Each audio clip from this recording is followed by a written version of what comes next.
Hi, my name's Pia Bose. I'm the Dean of Students here at Cal State Long Beach. Thank you very much for taking a few minutes to join us in learning a little bit about our CARES team. We have 4 goals we'd like to accomplish today. First, we want to share with you a little bit about how our CARES team works. Next, we have a couple of scenarios that you may encounter during your time here. Then we're going to go into a session with some frequently asked questions that we receive. And lastly, we want to leave you with some resources that are available to you on this campus. I'm excited to be joined by some of my colleagues from the CARES team. I'll now have them introduce themselves. Hi, I'm Bongju Huang, the Director of CAPS. Hi, I'm Jolene Sagan, the Case Manager for the CARES team. Hi, Rick Goodwin, University Police. So one of the strengths of our CARES team is that we have folks with a wide range of expertise that comprise the membership, including our Director of CAPS, our Director of our Bob Murphy Access Center, our Director for the Office of Student Conduct and Ethical Development, our Executive Director for Student Housing, a Case Manager, and University Police. Together, everybody brings their own expertise that helps us to identify the appropriate intervention for every student that comes across our table. Everything that we discuss within our team is absolutely confidential. We never share anything with those that have no need to know. And we always make sure that we're making the right decision for the safety of the student as well as the overall campus. So next we're going to pass this on to our Director of CAPS, Bongju, who's going to talk a little bit about our case management system. So we have 4 case managers on our campus, one at Counseling and Psychological Services, and one at Student Health Services, one at Dean of Student Office, and finally one at Bob Murphy Access Center. So these are all social workers with different experiences and background. They provide case management services, which is referring students to the available services on and off campus. They provide services through their work at their department, also through their connection with the CARES team.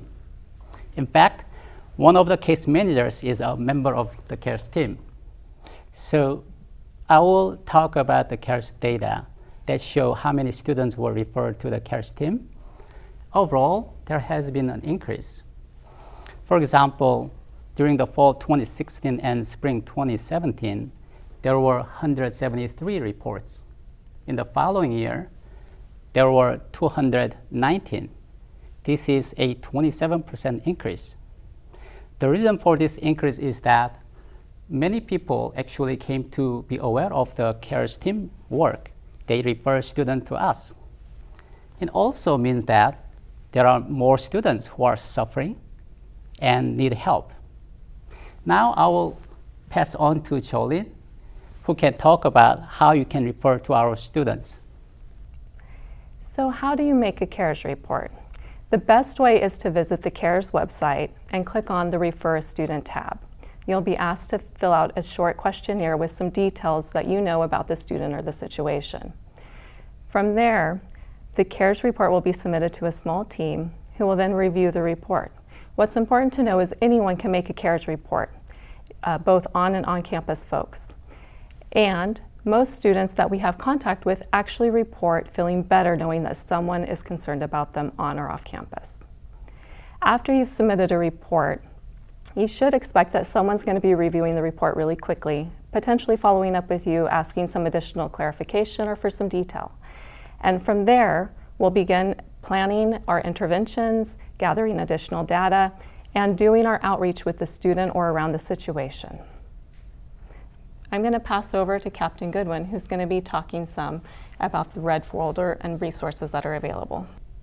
Let me talk a little bit about the red folder. The red folder you will find on any of your faculty members' desktop on their computer. There's an icon there for that, as well as a single sign-on page. When you log in, the red folder is there. The red folder essentially just gives you resources with which to go to if you have an issue with a student, issue with a member of the community. You can go to this. It basically will triage what your issue may be and what resources you can find, whether they be the Disabled Student Services or whether they be counseling and psychological services. It'll guide you to that. Again, kind of triages things out for you.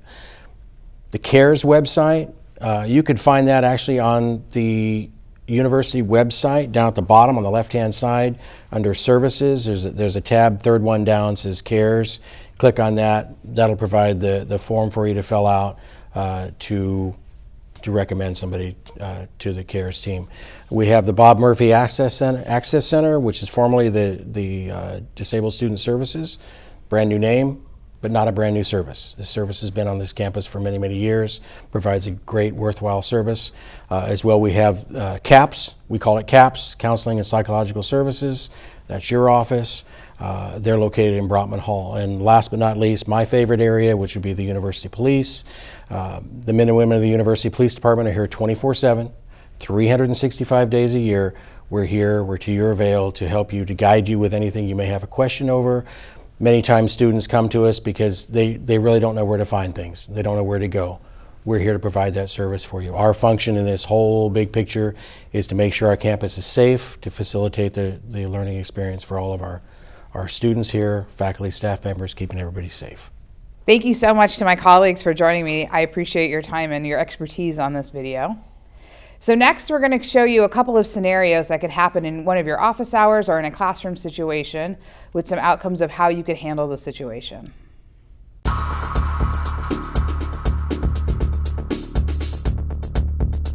All right, so now that we've talked about all the pros and cons of using MyPlate as a guide to educate the public, Hello? I think we really need to focus on I have a question. educate the public. But Excuse one me, of the Professor, I have a question. Sean, I know you do, but you've had a lot of questions today, and a lot of them have been off topic. So I want to talk to you, but you're going to need to hold the questions, and we'll talk after class. But you answered to everyone else's questions. We need to. But move apparently, on. my question isn't worthy of your time. Sean, we need to move on with the material. All right, moving on. I'm going to report you to the dean. I hope you're ready to lose your job. Sean, if you're not able to calm down and get quiet, I will ask you to leave the classroom. You can't kick me out. Do you know how much we pay to be here? We have our rights to our education. Sean, I've given you multiple opportunities, and now you're disrespecting me and everyone else in this classroom. I need you to pack up your things and leave right now. I'm not leaving. You're leaving.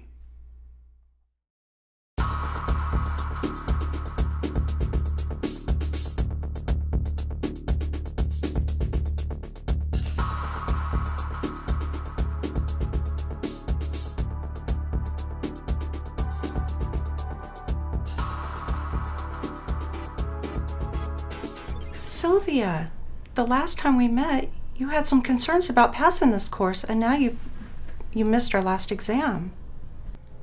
I emailed you that day. I had an emergency at home, so I couldn't make it. Okay, emergencies happen, I understand, but I need you to work with me so I could help you here. You don't need to help me, it's fine. Just fail me. I don't care.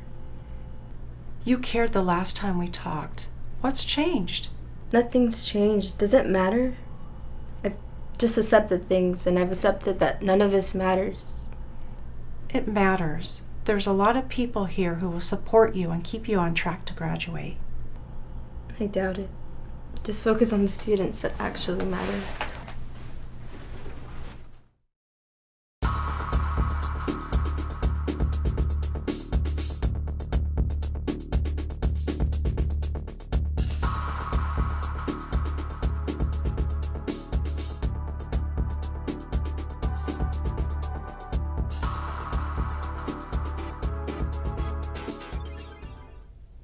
So we're back now. I'm here with my colleagues. We're going to go through and answer your most frequently asked questions. We're going to start by having my colleagues introduce themselves. I'm Carmen Varela, and I'm the director of the Bob Murphy Access Center, formerly Disabled Student Services. And I'm Jolene Sagan, the case manager for the CARES team. And Rick Goodwin, University Police. So I'm going to start with you, Rick. What should be reported to the CARES team versus when a student should be reported directly to University Police? Excellent. If you go directly to University Police, that's because there's a serious problem right now that needs to be addressed. For example, something that could be construed as a danger to the faculty member or the students in the classroom. If a student is disruptive to the point of beyond asking the professor questions over and over, but I mean being disruptive in the regard that displaying disrespect towards the professor, calling other students out, presenting what can be construed as a danger by the students as well as the faculty member, I would suggest calling 911 so we can get the university police officers up there to deal with that. Another situation which doesn't rise to that level would be a student of concern. For example, you see your classmate, you see them on a regular basis, they come in one day and you can just see that something's wrong. They're displaying unusual behavior. That behavior could stem from anything from just maybe they just seem like they're down, or maybe they're just not acting the way they have been acting in all the time you've known them. Somebody like that you may want to refer to CARES so that we can get them the necessary assistance they need to get through whatever it is they're going through. Great, thank you, Rick. Jolene, so can a reporter talk directly with the student? Absolutely. We actually encourage reporters to talk to students if they feel comfortable and capable of doing that. We realize, though, that not all reporters have that option or feel comfortable doing that. So it's not a requirement to be able to submit a report, to be able to talk with a student first. We've actually even had instances where reporters have submitted a report with a student collaboratively. Great, thank you. Rick, can you share with us a little bit about when a student can be removed from the classroom? Back to the danger element. If a student is displaying behavior that is construed as being dangerous, not only to the faculty member, but to the students as well, that student can be immediately removed from the classroom by the university police. 911, we send the officers up there. We will then remove the student from the classroom and deal with them accordingly from there. Great, thank you, Rick. Jolene, so let's say someone submitted a report. What can they expect as follow-up, and what remains confidential? Does the reporter remain confidential? Yeah, let's start with confidentiality. That pops up a lot. So what we advise is that we do our best to keep a reporter's details confidential. There are certainly situations and circumstances where that may not be possible, but we do our best to protect confidential details. If you're concerned about confidentiality, I would suggest contacting a CARES team member before even submitting a report, consulting and finding out what options may be best. We also try our best to keep a student's details confidential, something to be mindful of as we're doing our process with the student. When you submit a report, you should expect that you're going to get an immediate response. It's usually automated, but you'll also hear very likely from a CARES team member. We may have some additional questions, some additional clarification items that we need to follow up on, but from there we're going to start doing some of our intervention planning and follow-up. Great, thank you, Jolene. So Carmen, folks often get confused between BMAC, our Bob Murphy Access Center, and CAPS. Can you share with us a little bit the difference between the two and what services the two offices provide? Sure, so that's a great question. I think oftentimes many folks on campus are a little confused about the difference between CAPS and the Bob Murphy Access Center, or formerly DSS. The Counseling and Psychological Services, they're the expert in counseling and psychological services. So they provide drop-in groups, they do one-to-one crisis counseling, they do therapeutic services. The Bob Murphy Access Center does not do any therapeutic services. That is not within the realm of the services that we provide or are able to provide. So what Bob Murphy Access Center does is we provide access to the classroom and campus environment through accommodations such as note takers, test taking, anything that a student might need, assistive technology, you name it, we can probably make it happen for our students. Excellent, thank you, Carmen. So following up on that, can you share with us a little bit about what can be mandated by the university, either by CAPS or DSS, Bob Murphy Access Center? Sure, so there's not a whole lot that can be mandated per se. So therapeutic services are not compulsory. They're something that a student has to want to participate in, just like somebody who's not a student. Medication is something that we cannot mandate for our students as well. We're not doctors, and really we just can't force people to take medication if it's not something that they want to do. So those are services that cannot be mandated. Great. Thank you very much, Carmen. And Jolene, what is the threshold for a student being referred to student conduct versus the CARES team? I think our colleagues in student conduct would probably say, very likely say, that conduct deals with policy violations, whereas the CARES team is much more focused on student behavioral concerns. Great. Thank you to all of my colleagues for joining us and sharing their expertise for this CARES video. Right after this, we'll have a slide with contact information for all of the resources we've mentioned and how you can find any of my colleagues and I on campus. Thank you very much for your time.